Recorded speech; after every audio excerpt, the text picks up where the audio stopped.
আসসালামু আলাইকুম বন্ধুরা, কেমন আছো তোমরা সবাই? আশা করি ভালো আছো, আমরাও ভালো আছি।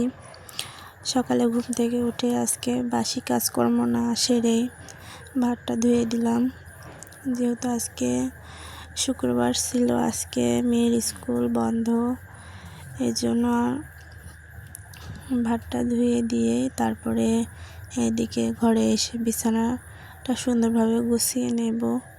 যেহেতু ছেলেকে আমার শাশুড়ির কাছে দিয়ে এসেছি, আমার শাশুড়ির কাছে আছে, এই জন্য একটু রিল্যাক্সে কাজগুলো করে নিতে পারবো। যেহেতু প্রচণ্ড জ্বালায়, যেহেতু ছোটো বাচ্চা জ্বালাবে, এটাই স্বাভাবিক।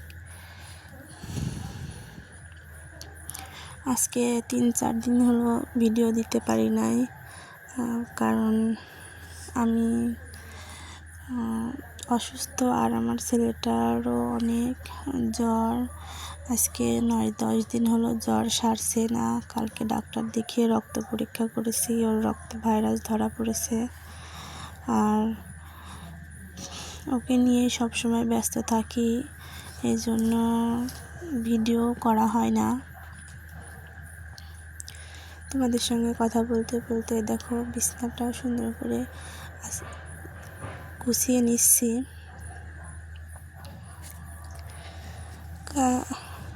কালকে আমি 3-4 দিন আগে যে ভিডিওটা ছাড়ছিলাম, ওখানে একটা আপু কমেন্ট করছে, আমি দেখছি,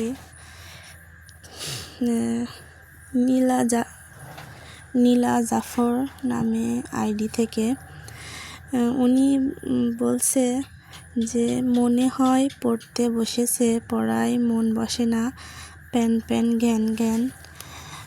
আমি ওনাকে বলতে চাই, যদি উনি আমার ভিডিওটা দেখে তাহলে আমার কথাগুলো শুনবে নিশ্চয়।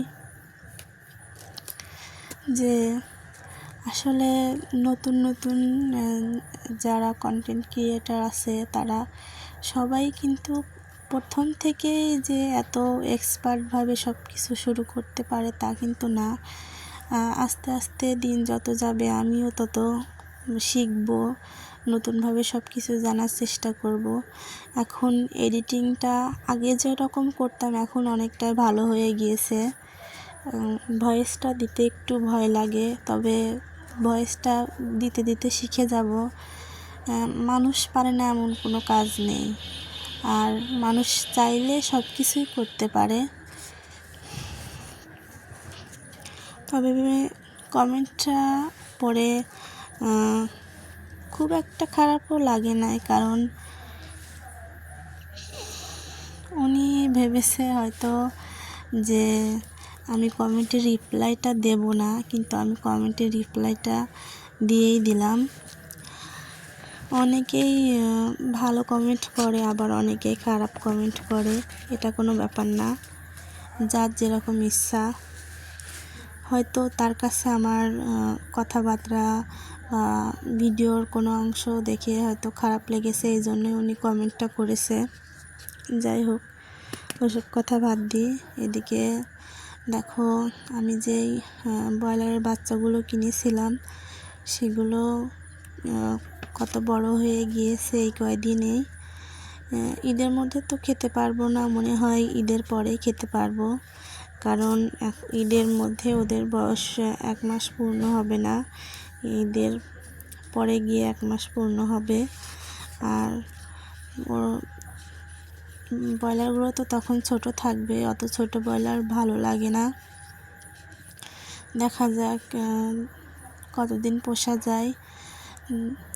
4-5 কেজি ওজন হলে ইচ্ছা তো আছে, তখন জবাই করে খাওয়া যাবে।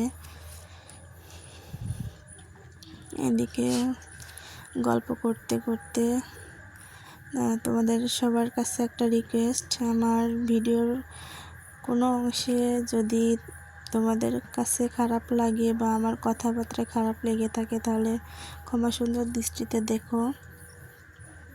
আর আমার ভিডিওটা একটা লাইক দিয়ে সুন্দর একটা কমেন্ট করো, আর ভালো লাগলে সাবস্ক্রাইব করে আমার চ্যানেলের মিষ্টি একটা সদস্য হয়ে থেকে যেও। তোমরা সাপোর্ট না করলে আমরা কিভাবে আগাবো বলো? তোমরা যদি সাপোর্ট না করো, এভাবে কমেন্ট করো, আমাদেরও তো মন ভেঙে যায় বলো। তোমরা ভালো কমেন্ট করবে, সেটা দেখে আমরা আরও উৎসাহ পাবো। যাই হোক, ড্রেসিং টেবিলটা সুন্দর করে পরিষ্কার করে নিলাম। এদিকে দেখো টিভিটাও পরিষ্কার করে নিলাম। দেখো আমার ড্রেসিং টেবিলের মধ্যে যেই কসমেটিক্সগুলা রাখি, বা যেটা আমার প্রয়োজনীয় জিনিসগুলা সাজুগুজু করার জন্য, এগুলা এই ড্রেসিং টেবিলের এই পেছনের এই বোর্ডগুলো ইঁদুর খেয়ে তারপরে এখানে ঢুকে সব কিছু নষ্ট করে ফেলে, কেটে ফেলে। কি করা যাবে বলো? ড্রেসিং টেবিল কিনবো ভাবছি, তবে কেনা বললেই তো কেনা হয় না, টাকা পয়সারও ব্যাপার আছে। দেখা যাক, ঈদের পরে কেনার ইচ্ছা আছে, কত দূর কেমন হয়। হাজবেন্ড যদি টাকা পাঠায় তাহলে কিনবো।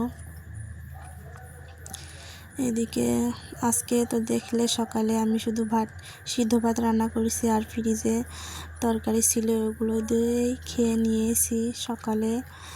আর দুপুরে তরকারি ছিল, সকালে তো সিদ্ধ ভাত খেয়েছি, আর দুপুরে তরকারি গরম করে খেয়ে নিয়েছি।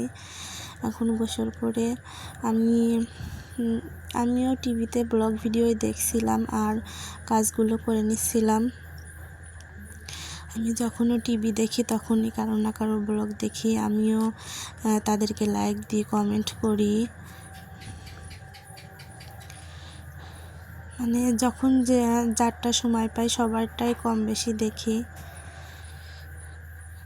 এদিকে দেখো আমি এখানে একটা পুরাতন চাদর পেতে নিয়েছি, কারণ যেহেতু হলুদ চাদর তাড়াতাড়ি ময়লা হয়ে যাবে, এই জন্য এই সাইডে একটা পুরাতন যে চাদরটা আগে ব্যবহার করতাম ওইটাই পেতে দিয়েছি, যাতে ময়লাটা কম হয়, যেহেতু বাচ্চা কাচ্চার ঘর। আর আমার মেয়ে দেখো ঘাস ফুল নিয়ে এসছে অনেক, নিয়ে এসে আমাকে বলছে আম্মু কোথায় লাগাবো। তা আমি বললাম বাহিরে যাও, ওই যে সবজির সাইডগুলো আছে ওই দিকেই লাগাই দিতে। পরে দেখো যে নতুন কাপড় চোপড়গুলো আছে ওইগুলো ড্রয়ারে রেখে দিলাম।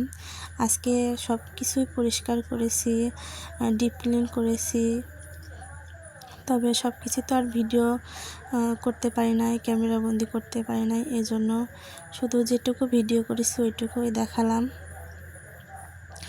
দেখো আজকে রুমটা কত সুন্দর লাগছে। আমি ভাবছি ঈদের ভিডিও শেষের দিকে সবাইকে